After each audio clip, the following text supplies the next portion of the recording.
Hello guys and welcome back to the channel.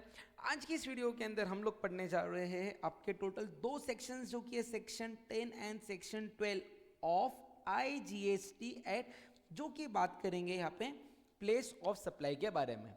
ध्यान से सुनना, बाकी पूरे सिलेबस में आप जो चैप्टर्स पढ़ रहे हो वो सीजीएसटी एक्ट के पढ़ रहे हो, बस इसी चैप्टर के अंदर आप लोग क्या पढ़ने जा रहे हो, आईजीएसटी एक्ट। ठीक है, यहाँ पे सेक्शन 10 बात करता है place of supply of goods, किसकी बात करता है, place of supply of goods.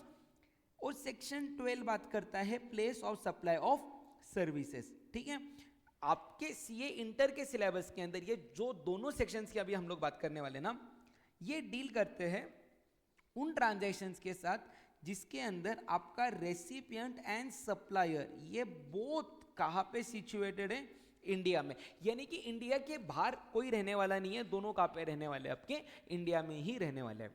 ठीक है, चलो स्टार्ट करेंगे। सेक्शन 10 ये एक पूरे छोटे से टेबल के अंदर आपको समझ में आ जाएगा, काफी इजी सेक्शन है। सेक्शन 10 सबसे पहले बात करता है place of supply of goods domestic transaction. यहाँ पे डोमेस्टिक का मतलब है रेसिपिएंट एंड सप्लायर बोथ कहाँ पे सिचुएटेड है, आपके इंडिया में सिचुएटेड है। ठीक है, तो सबसे पहले क्या गुड्स का मूवमेंट हो रहा है क्या, जो प्लेस ऑफ सप्लाई हम लोग डिटरमाइन करने जा रहे हैं उसके अंदर गुड्स का मूवमेंट हो रहा है क्या। तो अगर मूवमेंट हो रहा है तो जहां पे गुड्स का मूवमेंट टर्मिनेट होने वाला है, खत्म होने वाला है, स्टॉप होने वाला है, वो बन जाएगा आपका प्लेस ऑफ सप्लाई। और अगर गुड्स का मूवमेंट नहीं है, आप सिर्फ सामने वाले को पोजीशन दे रहे हो उसका, तो जहां पे गुड्स सिचुएटेड है eight the time of giving position, वो बन जाएगा आपका, वो क्या बन जाएगा आपका प्लेस ऑफ सप्लाई। ठीक है, फिर अगला पॉइंट आता है आपका bill to ship to model. अगर आप लोग समझो, आप लोग हो दिल्ली में सिचुएटेड और आप लोग जिसको एड्रेस पे बिलिंग कर रहे हो वो महाराष्ट्र में, बट आप डिलीवरी दे रहे हो लेट से गुजरात में, तो जो बिलिंग एड्रेस रहेगा, जैसे कि हमारे एग्जांपल में बिलिंग एड्रेस कौन सा है यहाँ पे, ये वाला कौन सा है, महाराष्ट्र, तो प्लेस ऑफ सप्लाई क्या बन जाएगा, महाराष्ट्र बन जाएगा। यानी कि bill to ship to model में बिलिंग एड्रेस आपका क्या माना जाएगा, प्लेस ऑफ सप्लाई। क्लियर है तीनों पॉइंट्स। फोर्थ पॉइंट पे आते हैं, अगर आप लोग अनरजिस्टर्ड पर्सन को सप्लाई कर रहे हो, अनरजिस्टर्ड पर्सन के केस में क्या होता है कि आपको अगर वैल्यू 50,000 से ज्यादा है ना, तो स्टेट का नाम मेंशन करना पड़ता है। तो अगर समझो आपने रेसिपिएंट के स्टेट का नाम मेंशन किया, तो वो सच जो स्टेट जो रेसिपिएंट का है जिसका आपने नाम मेंशन किया, वो बन जाएगा आपका प्लेस ऑफ सप्लाई। बट अगर रेसिपिएंट ने उसका स्टेट नहीं बताया आपको, तो जो लोकेशन ऑफ सप्लायर है, लोकेशन ऑफ क्या है, सप्लायर, वो आपका क्या बन जाएगा, प्लेस ऑफ सप्लाई। क्लियर है, चलो इसी के अंदर एक पॉइंट को समझ के लेना, अनरजिस्टर्ड पर्सन ये कोई भी सामान मंगा रहा है ईसीओ से। ठीक है, और ईसीओ से, अभी ध्यान से सुनना, अनरजिस्टर्ड पर्सन मंगा रहे हैं, कौन मंगा रहा है, अनरजिस्टर्ड पर्सन। इसका जो बिलिंग वाला एड्रेस है, कौन सा एड्रेस है, बिलिंग वाला, ये है महाराष्ट्र, ये कौन सा है, महाराष्ट्र। और शिपिंग एड्रेस है, ये कौन सा है, गोवा। वापिस से सुन के लेना, कौन बंदा है यहाँ पे, अनरजिस्टर्ड पर्सन है, वो ईसीओ के थ्रू कोई भी चीज मंगा रहा, और उस केस में अगर बिलिंग एड्रेस और शिपिंग एड्रेस सेपरेट है, तो शिपिंग एड्रेस को माना जाएगा प्लेस ऑफ सप्लाई। वापिस से ये पर्सन कौन है, अनरजिस्टर्ड पर्सन। अच्छा, मतलब मैं ना यहाँ पे एक पॉइंट ऐसा लिख सकता हूँ, देखो, supply through ECO, supply through ECO, और ये आपका कौन सा वाला मॉडल है, bill to ship to model, bill to ship to model. ठीक है, तो आप लोग क्या चेक करोगे कि भैया जो रेसिपिएंट है वो कौन है। अगर रेसिपिएंट जीएसटी में रजिस्टर्ड पर्सन है, तो आपका प्लेस ऑफ सप्लाई क्या आएगा, बिलिंग एड्रेस, क्या आएगा, बिलिंग एड्रेस। बट अगर ये आप पर्सन आपका जीएसटी में अनरजिस्टर्ड पर्सन है, तो उस केस में प्लेस ऑफ सप्लाई क्या आएगा, आपका शिपिंग एड्रेस। कौन सा एड्रेस आएगा, shipping address. Is it clear, समझा आप सबको, बढ़ेंगे नेक्स्ट पॉइंट पे। ठीक है, अगर कोई भी गुड्स का असेंबली या इंस्टॉलेशन हो रहा है ऑन साइट, गुड्स को आप लोग असेंबल या इंस्टॉल कर रहे हो ऑन साइट, तो जो साइट है जहां पे इंस्टॉलेशन या असेंबली हो रहा है वो बन जाएगा प्लेस ऑफ सप्लाई। और लास्ट में पॉइंट आता है goods supplied on board a conveyance, मतलब कोई भी कन्वेंस के ऊपर आप लोग गुड्स को बेचो, जैसे कि ट्रेन में बेच रहे हो, तो वो पॉइंट जहां पे गुड्स को आप लोगों ने ऑन बोर्ड किया था, जहां से गुड्स को लोड किया था आप लोगों ने कन्वेंस पे, देखो ये ऐसा हो गया थोड़ा सा यहां तक, location at which such goods are taken on board, ये बन जाएगा आपका प्लेस ऑफ सप्लाई। क्लियर है आप सबको? बढ़ेंगे नेक्स्ट पॉइंट पे, ठीक है। ये सारा सेक्शन 10 मैंने यहाँ पे आप लोगों का कंप्लीट करवा दिया। एक बार मैं सिर्फ आपको गो थ्रू करवा देता हूँ। ये देखो, मूवमेंट वाला पॉइंट हो गया, फिर आपका दूसरा बिल टू शिप टू वाला पॉइंट हो गया, फिर आपका नो मूवमेंट वाला पॉइंट हो गया, अनरजिस्टर्ड पर्सन वाला हो गया। अनरजिस्टर्ड पर्सन में बिलिंग एड्रेस और एड्रेस ऑफ डिलीवरी, यानी कि इसी को मैं बोलूँगा शिपिंग एड्रेस, ये वाला पॉइंट भी मैंने आप लोगों का कंप्लीट करवा दिया। फिर आ गया आपका इंस्टॉलेशन वाला, गुड सप्लाइड ऑन बोर्ड वाला। ये सारे पॉइंट्स हो गए अपने कंप्लीट। अभी आते हैं सेक्शन 12 में, जो कि बात करेगा place of supply of service domestic के लिए। अभी डोमेस्टिक का मतलब आप समझ गए हो कि रेसिपिएंट एंड सप्लायर, ये बोथ कहाँ पे सिचुएटेड है? आपके इंडिया में सिचुएटेड है, ठीक है। तो सेक्शन 12 है ना, बहुत सिंपल है। सेक्शन 12(2), इसको अपन क्या बोलेंगे? General clause. ये क्या बोलता है? क्या भैया तेरा सप्लाई, सेक्शन 12(3) से लेके 12(14) के जो स्पेसिफिक सेक्शंस है उसके अंदर कवर्ड है क्या? अगर तेरा प्लेस ऑफ सप्लाई सेक्शन 12(3) से लेके 12(14) के जो स्पेसिफिक पॉइंट्स है उसमें कवर्ड है ना, तो तू प्लेस ऑफ सप्लाई उनके हिसाब से डिटरमाइन कर। तू प्लेस ऑफ सप्लाई किनके हिसाब से डिटरमाइन कर? 12(3) से 12(14) के हिसाब से। बट अगर तेरा सप्लाई 12(3) से 12(14) के अंदर नहीं है तो तू मेरे पास आ जा। मेरे पास मतलब किसमें? 12(2) में आ जा। 12(2) सबसे पहले बात क्या करता है? क्या रेसिपिएंट जीएसटी के अंदर रजिस्टर्ड है? अगर वो रजिस्टर्ड है तो place of supply will B location of recipient. और अगर रेसिपिएंट अनरजिस्टर्ड है तो प्लेस ऑफ सप्लाई क्या रहेगा? तो क्या तुझे रेसिपिएंट का एड्रेस पता है? अगर पता है तो लोकेशन ऑफ रेसिपिएंट, अगर नहीं पता तो लोकेशन ऑफ सप्लायर को माना जाएगा place of supply. Location of supplier को क्या माना जाएगा? Place of supply. अभी इसके अंदर इंस्टीट्यूट का एक क्लैरिफिकेशन है, जो आपके सितंबर 25 बोल लो या तो जैन 26 बोल लो, ये अटेम्प्ट के लिए बन जाएगा इंपॉर्टेंट। देखो, अगर कोई भी ऑनलाइन गेमिंग सर्विसेज दे रहा है, कौन सा सर्विसेज दे रहा है? ऑनलाइन गेमिंग सर्विसेज दे रहा है, ठीक है। या तो online information database access retrieval services दे रहा है, OIDAR। और ये सर्विसेज किसको दी जा रही है? अनरजिस्टर्ड पर्सन को। किसको दी जा रही है? अनरजिस्टर्ड पर्सन को। अभी OIDR के अंदर एक एग्जांपल जो इंस्टीट्यूट ने मेंशन किया, मैं आप लोगों के लिए यहाँ पे रीड कर देता हूँ। किधर चला गया? समझो आप लोगों ने कोई भी OTT प्लेटफॉर्म को पैसा दिया, तो क्या बोला जाता है कि ये अनरजिस्टर्ड पर्सन को कंपलसरी उसका स्टेट बताना पड़ता है वाइल बिलिंग। कंपलसरी क्या मेंशन करना पड़ता है? स्टेट को मेंशन करना पड़ता है वाइल बिलिंग। तो समझो अभी कोई भी OIDR या ऑनलाइन गेमिंग किसी भी इलेक्ट्रॉनिक कॉमर्स प्लेटफॉर्म ने एक रेसिपिएंट को सर्विस दिया, वापिस से ऑनलाइन गेमिंग जो ECO के थ्रू वगैरह हो रहा है, या OIDAR ने सर्विस किसी भी रेसिपिएंट को दिया, तो रेसिपिएंट को कंपलसरी उसको अपना क्या बताना पड़ता है? स्टेट बताना पड़ता है। यानी कि यहाँ पे सप्लायर के पास अनरजिस्टर्ड रेसिपिएंट का स्टेट तो मालूम है, तो वो स्टेट क्या बन जाएगा? आपका प्लेस ऑफ सप्लाई। ये सेक्शन 12(2)B के हिसाब से ही आ रहा है। समझा आप सबको? चलो बढ़िया। फिर आता है अगला पॉइंट, सेक्शन 12(3). बहुत ही सिंपल है, ध्यान से देखना। अगर कोई भी सर्विसेज आप लोग दे रहे हो to immovable property,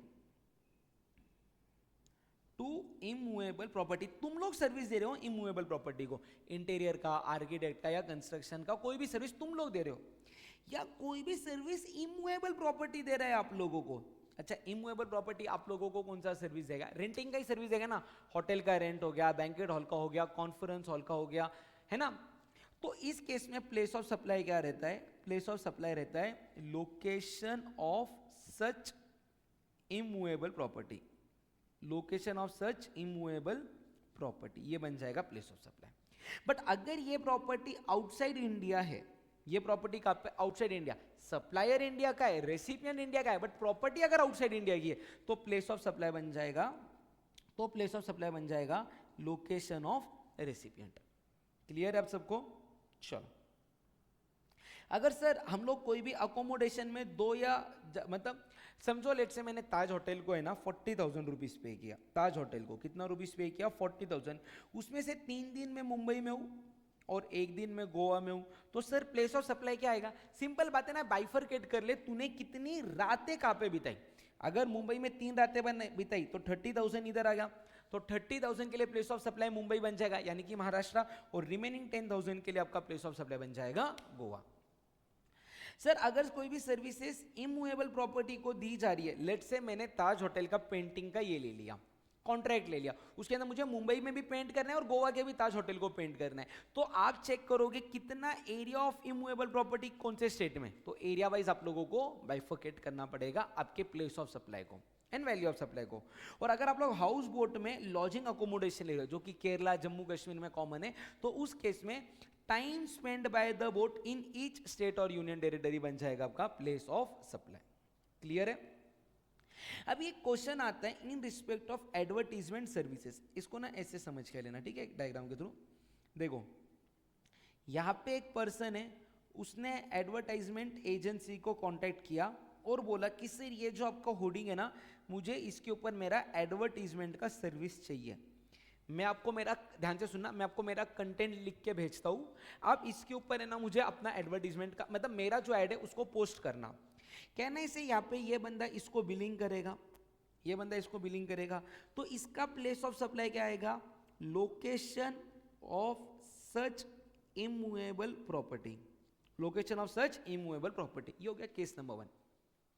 case number 2, अभी क्या हो गया था, ये पर्सन ने जो इसको कंटेंट दिया था उसको फ्लेक्स के ऊपर प्रिंट वगैरह करके यहाँ पे पेस्ट करने का काम था, तो इसने ये काम आगे किसको दिया, किसी लेट से एग्जाम्पल इसका नाम है पेस्टिंग कंपनी, किसको दिया, पेस्टिंग कंपनी। तो भैया अभी पेस्टिंग कंपनी इस बंदे के ऊपर बिल करेगा, तो ये जो बिल रहेगा इसका प्लेस ऑफ सप्लाई कैसे डिटरमाइन होगा, तो ये डिटरमाइन होगा आपका सेक्शन 12(2) जनरल क्लॉज के हिसाब से, ना ही सेक्शन 12(3) के हिसाब से। समझा क्या? तो अगर इनवॉइस एडवर्टीजमेंट कंपनी कर रहा है अपने क्लाइंट को तो वो 12(3) में चला जाएगा इमूवेबल प्रॉपर्टी में, बट अगर कोई भी वेंडर एडवर्टीजमेंट कंपनी को बिल कर रहा है तो वो 12(2) जनरल क्लॉज के अंदर चला जाएगा। Is it clear?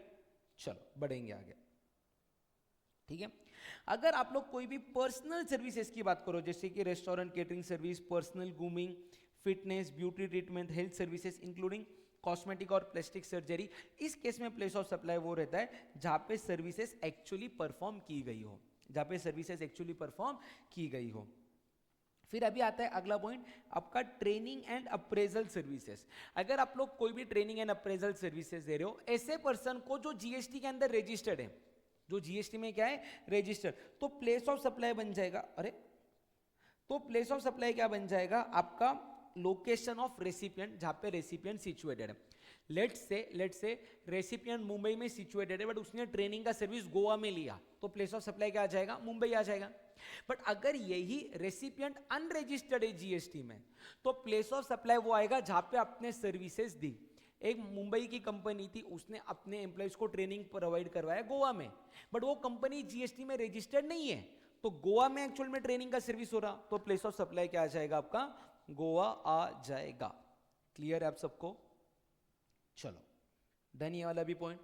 फिर अगला पॉइंट हो रहा है एडमिशन टू इवेंट। भैया मतलब को समझ के लो, इवेंट हो रहा है तुम जा रहे हो, क्रिकेट का मैच हो रहा है तुम जा रहे हो, अरिजीत सिंह का कॉन्सर्ट हो रहा है तुम जा रहे हो, स्टैंड अप कॉमेडी हर्ष गुजराल का शो हो रहा है तुम जा रहे हो, मतलब तुम लोग कुछ ऑर्गेनाइज नहीं कर रहे, इवेंट होने वाला है, तू जाया मत जा, इवेंट होने वाला है, तू सिर्फ जा रहा है, तो प्लेस ऑफ सप्लाई वो बन जाएगा जहां पे इवेंट हो रहा है, तो place of supply will be where event is actually held.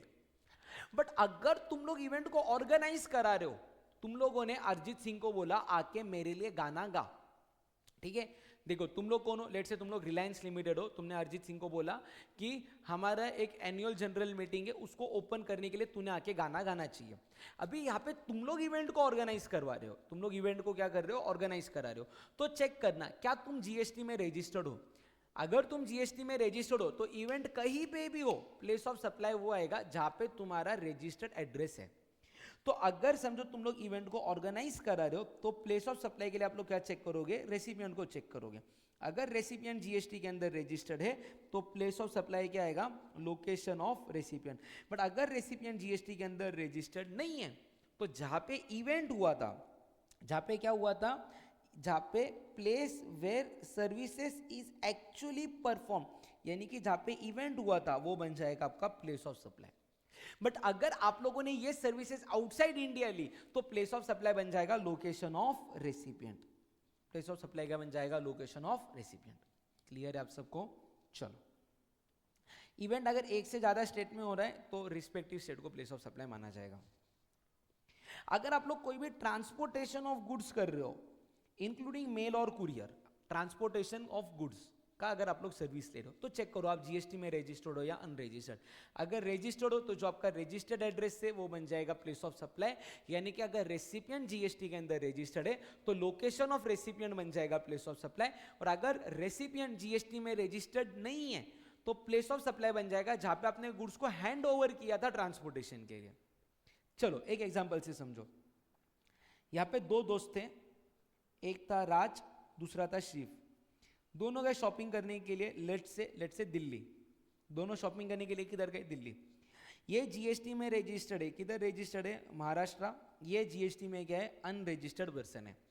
Delhi से गाड़ी आ गई एमपी। ये दोनों अपनी खुद की गाड़ी में निकले थे, गुड्स को दिल्ली से लेके एमपी आ गए। और एमपी में अभी इनके गाड़ी में जगह कम हो गई या इन दोनों का मन कर गया कि अपन गोवा घूमने जाते, सामान को ट्रांसपोर्ट वाले के थ्रू अपन महाराष्ट्र में भिजवा देते। ठीक है, तो इन्होंने एमपी से ट्रांसपोर्टर को बोला हमारे गुड्स कहाँ पे डिलीवर करवा दें? महाराष्ट्र। तो इसका प्लेस ऑफ सप्लाई क्या आएगा? तो राज क्योंकि जीएसटी में रजिस्टर्ड था तो इसका प्लेस ऑफ सप्लाई आएगा लेट से ये रजिस्टर्ड है पुणे में, तो प्लेस ऑफ सप्लाई क्या आएगा? पुणे, यानी कि क्या आएगा? महाराष्ट्र। बट ये जो शिव ने सर्विस लिया ये तो जीएसटी में अनरजिस्टर्ड पर्सन है, तो इसका प्लेस ऑफ सप्लाई क्या आएगा? जहां पे उसने गुड्स को क्या किया था? हैंड ओवर किया था ट्रांसपोर्टेशन के लिए। तो हैंड ओवर किधर किया गया हुआ है? एमपी में, तो प्लेस ऑफ सप्लाई क्या आ जाएगा? एमपी। क्लियर? चलो फिर आता है आपका passenger transport services. Passenger transport service recipient को चेक करो, क्या वो जीएसटी में रजिस्टर्ड है या अनरजिस्टर्ड है? अगर जीएसटी में रजिस्टर्ड है तो प्लेस ऑफ सप्लाई आएगा लोकेशन ऑफ रेसिपिएंट। अगर वो जीएसटी में अनरजिस्टर्ड है तो प्लेस ऑफ सप्लाई क्या आएगा? जहां से उसने अपनी जर्नी को एम्बार्क किया, यानी कि जर्नी को जहां से स्टार्ट किया वो बन जाएगा प्लेस ऑफ सप्लाई। ठीक है, अगर उसको मिल रहा है right to passage for future use and boarding point is not known at the time of issue to right to passage, यानी कि उसके पास एक राइट टू पैसेज है, यानी कि वो एक फ्लाइट में फ्यूचर में कहीं भी ट्रैवल कर सकता है। और उसके अंदर है ना, बट कहाँ से कहाँ वो डिफाइन नहीं है। उसको बोला है सर ये लो एक आपके पास एयर इंडिया की टिकट है, आप इंडिया में कहीं भी एक डोमेस्टिक फ्लाइट ले सकते हो। तो अभी वो फ्लाइट कौन सी लेगा मालूम नहीं, तो इस केस में ये जो वाउचर मिला इसका प्लेस ऑफ सप्लाई क्या आएगा? देखो ये वाउचर से सप्लाई तो आइडेंटिफाइबल है कि फ्लाइट लेने वाले, बट कहाँ पे लेगा? तो अगर रेसिपिएंट जीएसटी में रजिस्टर्ड है, रेसिपिएंट जीएसटी में क्या है? रजिस्टर्ड है, तो लोकेशन ऑफ रेसिपिएंट बन जाएगा प्लेस ऑफ सप्लाई। और अगर वो जीएसटी में अनरजिस्टर्ड है तो प्लेस ऑफ सप्लाई क्या बनेगा? तो उसके लिए देखो क्या अनरजिस्टर्ड पर्सन का एड्रेस मालूम है? अगर हाँ तो वो बन जाएगा प्लेस ऑफ सप्लाई, और अगर एड्रेस नहीं मालूम तो लोकेशन ऑफ सप्लायर बन जाएगा प्लेस ऑफ सप्लाई। क्लियर है? चलो अगर कोई भी रिटर्न जर्नी है उसको सेपरेट जर्नी मानना, मतलब अगर समझो तुमने टिकट निकाली दिल्ली टू मुंबई और मुंबई टू दिल्ली, तो इसके लिए दो प्लेस ऑफ सप्लाई अलग अलग आएंगे। क्लियर है? अगर कोई भी सर्विसेज आप ऑन बोर्ड और कन्वेंस दे रहे हो, ऑन बोर्ड और कन्वेंस अगर आप लोग कोई भी सर्विसेज दे रहे हो तो जहाज से फ्लाइट की जर्नी स्टार्ट हुई थी वो बन जाएगा प्लेस ऑफ सप्लाई। एग्जांपल से समझो, एक फ्लाइट निकली जम्मू कश्मीर से, गई आसाम, आसाम से गई किधर गई? कोलकाता, कोलकाता से गई इंदौर, इंदौर से गई गोवा। तुमने आसाम में अपनी जर्नी स्टार्ट की, यहाँ पे कोलकाता में हो सकता है तुमने ऑन बोर्ड मतलब फ्लाइट में कोई तो भी सर्विसेज ले लिया रहेगा, जैसे कि खाने वगैरह का सर्विस ले लिया। तो इसका प्लेस ऑफ सप्लाई क्या आएगा कि भैया ये पूरी जर्नी कहाँ से स्टार्ट हुई थी? जम्मू कश्मीर से, तो प्लेस ऑफ सप्लाई क्या आ जाएगा? जम्मू कश्मीर। ठीक है, चलो फिर आता है टेली कम्युनिकेशन सर्विसेज। अगर आपके पास कोई भी फिक्स्ड लाइन है जैसे कि लैंडलाइन है या घर का वाईफाई, तो जहाँ पे इंस्टॉल हुआ है वो बन जाएगा प्लेस ऑफ सप्लाई। अगर आपके पास पोस्टपेड का कार्ड है तो आपका बिलिंग एड्रेस बन जाएगा प्लेस ऑफ सप्लाई। अगर आपके पास प्रीपेड का सिम है और तुम लोग सर्विसेज ले रहे हो किसी भी सेलिंग एजेंट से, यानी कि जैसे कूपन वगैरह ले रहे हो, तो जो एजेंट का लोकेशन है वो बन जाएगा प्लेस ऑफ सप्लाई। बाकी के केसेस में बिलिंग एड्रेस बन जाएगा प्लेस ऑफ सप्लाई। अगर आप बैंक या फाइनेंशियल इंस्टीट्यूशन से कोई भी सर्विसेज ले रहे हो, सॉरी फाइनेंशियल या स्टॉक ब्रोकिंग का सर्विसेज ले रहे हो, तो अगर रेसिपिएंट का एड्रेस मालूम है तो प्लेस ऑफ सप्लाई बन जाएगा रेसिपिएंट का एड्रेस। अगर वो नहीं मालूम तो प्लेस ऑफ सप्लाई बन जाएगा लोकेशन ऑफ सप्लायर। क्लियर है? फिर आता है इंश्योरेंस का सर्विस। इंश्योरेंस के सर्विसेज के लिए चेक करो रेसिपिएंट जीएसटी में क्या है। अगर रेसिपिएंट जीएसटी में रजिस्टर्ड है तो प्लेस ऑफ सप्लाई बन जाएगा लोकेशन ऑफ रेसिपिएंट। अगर रेसिपिएंट जीएसटी में रजिस्टर्ड नहीं है तो प्लेस ऑफ सप्लाई बन जाएगा location of recipient as on the records, जो रिकॉर्ड्स के ऊपर मेंशन्ड है वो बन जाएगा। और अगर तुम लोग गवर्नमेंट को कोई भी सर्विसेज दे रहे हो, गवर्नमेंट को कोई भी सर्विसेज दे रहे हो तो क्या बन जाएगा प्लेस ऑफ सप्लाई, हर वो स्टेट जहाँ पे तुमने गवर्नमेंट को सर्विस दिया। न्यूज़पेपर में दिया तो अमाउंट को अलग से इंडिकेट करना पड़ेगा। पैम्पलेट बांटे तो कितने आइटम बांटे उसके हिसाब से आपको हर एक स्टेट वाइज डिस्ट्रीब्यूट करना पड़ेगा। होर्डिंग के ऊपर दे रहे हो ट्रेन छोड़ के तो हर एक स्टेट बन जाएगा प्लेस ऑफ सप्लाई। अगर एडवर्टीजमेंट रेलवे के ऊपर कर रहे हो तो उस स्टेट में कितना ट्रैक है वो बन जाएगा place of supply. Railway ticket के ऊपर एडवर्टीजमेंट कर रहे हो तो हर प्लेटफॉर्म पे कितनी टिकट बेची गई है वो बन जाएगा, उसके हिसाब से प्लेस ऑफ सप्लाई को आप लोग अपोर्शन करोगे। एडवर्टीजमेंट या लाइट बिल पे अगर एडवर्टीजमेंट कर रहे हो तो हर एक वो स्टेट जहाँ पे लाइट बिल के ऊपर आपका एडवर्टीजमेंट प्रिंट हुआ है वो हर एक स्टेट बन जाएगा place of supply. Radio station पे अगर आप लोग ये कर रहे हो एडवर्टीजमेंट दे रहे हो तो आपको अमाउंट को अलग से बताना पड़ेगा। अभी ध्यान से सुनते चलना। आप लोग एडवर्टीजमेंट किसके ऊपर दे रहे हो, टीवी चैनल के ऊपर दे रहे हो तो आप लोग क्या करोगे, एक एग्जाम्पल से समझ के लेना। आप लोग एडवर्टीजमेंट दे रहे हो, सब जगह पे कॉमन एग्जाम्पल रखता हूँ मैं, अगस्त 2025। तो आपको क्या करना है, ध्यान से देखना, last week of preceding quarter to the month of advertisement. अच्छा, अगस्त 25 यानी कि ये कौन सा क्वार्टर हो गया आपका, जुलाई से सितंबर वाला क्वार्टर हो गया। इसके पहले कौन सा क्वार्टर आता है आपका, अप्रैल से जून, अप्रैल से जून 25।